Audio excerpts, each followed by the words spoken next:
ఈ రోజుల్లో movies releasing on 23rd మళ్ళీ చెప్పాలనుకోవట్లేదు, ఎందుకంటే ఆల్రెడీ ఒక రిలీజ్ అయిపోయిన ఐకానిక్ ఫిల్మ్కి మనం ఎన్ని ఇంట్రడక్షన్స్ ఇచ్చుకున్నా అంత తక్కువే. సో ఈ రోజుల్లో మూవీ మళ్ళీ రిలీజ్ అవబోతోంది మనందరి కోసం, అండ్ ఎస్పెషల్లీ మన యూత్ కోసం. సో అందులో ప్లే చేసిన ఒక మంచి హిల్లేరియస్ క్యారెక్టర్ మన ముందున్నారు.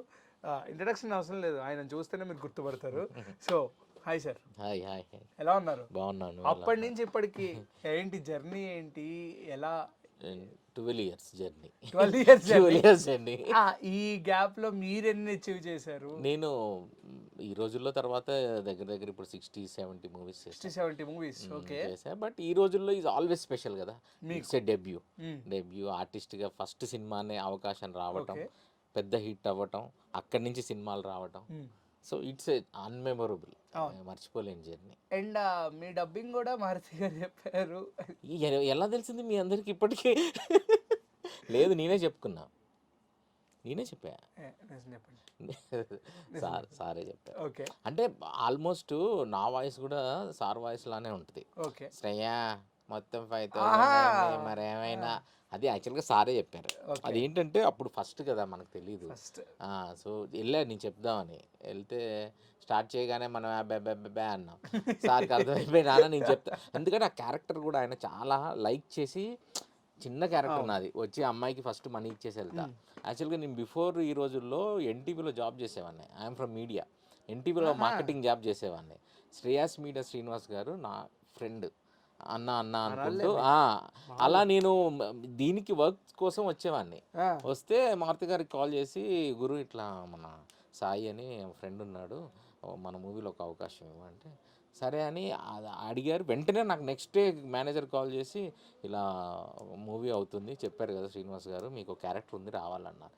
మూవీ ఏంటి, షూట్ ఏంటి అంటే నాకు ఇంట్రెస్ట్ ఉండింది, యాక్టింగ్ అంటే ఒక ఇంట్రెస్ట్ ఉండింది. చేశా కొద్దిగా ఇమిటేట్ చేయటం యాక్టర్స్ని అలా తెలుసు, కానీ సినిమా అన్నది అసలు తెలీదు, నేను ట్రై చేయలే. బట్ ఆయన పిలవటం, నేను సెట్కి వెళ్ళటం ఫస్ట్ డైలాగ్ ఇదే, శ్రేయా మొత్తం 5,000 అయింది మరేమైనా ఇలా చెయ్యమ్మా అన్నారు. నేను చేశాను. షూటింగ్, కెమెరాలు, ఇప్పుడు మన ఇంటర్వ్యూ చేస్తున్న 5D క్యామ్ ఉందా, అదే మా కెమెరా. ఇప్పుడు సినిమా మొత్తం 5Dతో, అదే కదా సెన్సేషన్ ఈ రోజుల్లో. సినిమా 5Dతో రామ్ గోపాల్ వర్మ గారు ఒక సినిమా తీశారని దాన్ని ఇన్స్పిరేషన్ తీసుకొని మారుతి గారు తీశారు.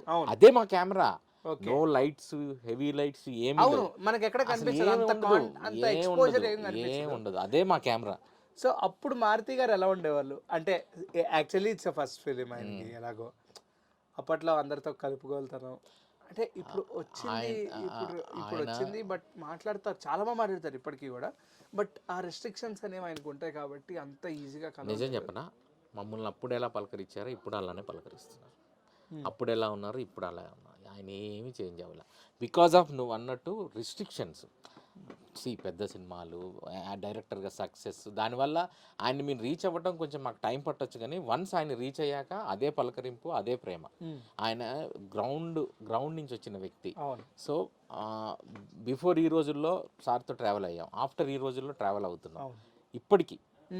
ఎప్పటికీ మా మారుతి గారు అప్పుడే ఎలా మారుతి గారు ఉన్నారో ఇప్పుడు అలానే ఉన్నారు. సో ఫస్ట్ అవకాశం ఆయన నాకు ఇచ్చి ఆర్టిస్ట్గా నాకు జన్మనిచ్చారు కదా. సో మా గురువు గారు అని నేను ఫీల్ అవుతాను. ఇప్పటికీ కలుస్తూ ఉంటాం, మాట్లాడుతూ ఉంటాం, వాట్సాప్లో టచ్లో ఉంటా.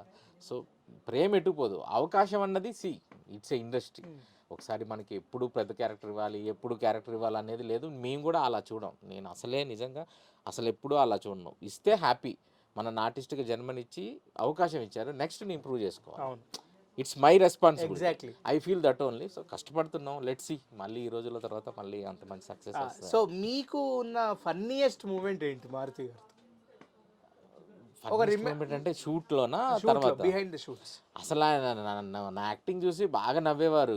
ఏంటి వీడు ఇంత అమాయకంగా చేస్తుండు, వీడు నిజంగానే అమాయకుడా లేకపోతే అసలు అది ఎంత అంటే, వెళ్ళి హీరోయిన్ అమాయకంగా మనీ ఇచ్చేయటం. నాదొక డైలాగ్ ఉంటుంది, పర్సు పుట్టిందే పెట్టడానికి, దాంట్లో అమ్మాయిల కంటే అస్సలు ఆలోచించిన, ఎంత ఉంటే అంత తీసి పెట్టేయడమే.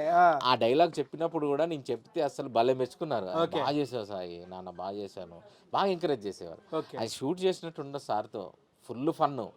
మనం చేస్తూ ఉంటే మానిటర్ ముందు నవ్వేస్తారు.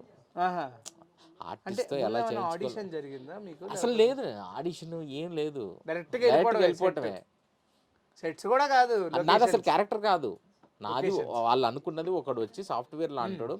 ఇదేంటంటే ఈ రోజుల్లో అన్నది ఇట్స్ ఆయన రాసుకున్న విధంగా ఒకడు కాలేజ్ టైంలో పిల్లలు వాళ్ళు లవ్వు, ఒకడు అమ్మాయిల్లో మోసపోవటం, వీడేంటంటే సాఫ్ట్వేర్, వీడి దగ్గర పైసలు ఉన్నాయి, పైసలు ఇస్తే ఏ పనైనా జరిగిపోయిద్ది అనే క్యారెక్టర్. జస్ట్ హీరోయిన్ కల్లా మనీ చెల్లాలి అని ఫస్ట్ అనుకున్నారు. తర్వాత నన్ను చూసి నన్ను ఎంటర్ అయినాక నెక్స్ట్ అది అలా క్యారీ ఫార్వర్డ్ అయ్యి ఒక క్యారెక్టర్ లాగా డిజైన్ అయిపోయింది నాకు తెలియకుండా. సో అది నా అదృష్టం, అది నన్ను ఆర్టిస్ట్ని చేసింది. ఓకే. సో ఆఫ్టర్ ఈ రోజుల్లో మీకు ఎన్నో మూవీస్లో చేశారన్నారు కదా, ఈ సినిమా చూసి పర్టికులర్గా క్యారెక్టర్ చూసి ఏదైనా పెద్ద డైరెక్టర్ ఫోన్ చేయడం కానీ క్యారెక్టర్ ఆఫర్ చేయడం కానీ? నేను తర్వాత పిల్లా నువ్వు లేని జీవితం చేశాను అండి. రవికుమార్ చౌదరి గారు, గీతా ఆర్ట్స్ బన్నివాస్ గారు నన్ను ఎంకరేజ్ చేశారు. దాంట్లో హీరో హీరోయిన్ సాయి ధర్మ తేజ్ గారు రెజీనా కాంబినేషన్లో ఒక క్యారెక్టర్ చేశాను, గుళ్ళో కొబ్బరికాయలు అమ్ముకునే క్యారెక్టర్. అది కూడా నాకు చాలా మంచి పేరు వచ్చింది. సో నేను ఫుల్ లెంత్ క్యారెక్టర్లు చేశా, కానీ సినిమా ఇక్కడంతా సక్సెస్ అండి. సక్సెస్ వస్తేనే మనకి ఈ రోజుల్లో అంత సక్సెస్ రాబట్టి నేను ఆర్టిస్ట్గా నిలబడ్డా. సో అలానే చేసాము, కానీ సక్సెస్ రావాలి.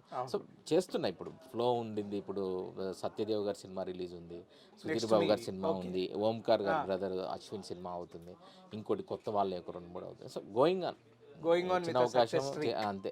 సక్సెస్ స్ట్రీక్ అంటే ఇక్కడ సక్సెస్ ఫెయిల్యూర్ అనేది లేదు, మనకు అవకాశం వచ్చిందా చేసుకుంటూ వెళ్తున్నాం. Success will decided by the audience. అంటే ఒక్కొక్కసారి ఎక్కువ రోజులకి సక్సెస్ రాదు, ఒక్కొక్కసారి అసలు టైం దొరకకుండానే మనకి ఊరికి క్యారెక్టర్లు వచ్చే రోజులు ఉంటాయి, ఒక్కొక్కసారి అసలు క్యారెక్టర్లు రాని రోజులు ఉంటాయి. 1 year రాదు, 2 years రావు. మళ్ళీ ఒకవేళ వచ్చిందంటే పడి 1 weekలో మీకు 4 schedules 5 schedules అని చెప్పేసి అంటారు. సో దాని మీద మీ ఒపీనియన్ ఏంటి? ఇట్స్ ఆల్ టైం మీరు అన్నట్టు ఒకటే డేలో 4-5 షెడ్యూల్స్ వస్తే చాలా అదృష్టం. సో దానికి ప్రతి ఒక్క ఆర్టిస్ట్ కష్టపడే దానికోసమే, అంత బిజీ అవ్వాలని. బట్ అది అంత ఈజీ కాదు, అలా అని అంత టఫ్ కాదు. ఎవ్రీ ఫ్రైడే సినిమా రిలీజ్ అవుతుందండి. A Friday will change our fate అనేది ఎవరికి తెలియదు. ఒక డైరెక్టర్కి కానీ ఒక ఆర్టిస్ట్కి కానీ హోప్ నెక్స్ట్ ఫ్రైడే మనది అవుతుంది, నెక్స్ట్ ఫ్రైడే మన దానికోసం కష్టపడాలి ఇండస్ట్రీలో. So we don't know.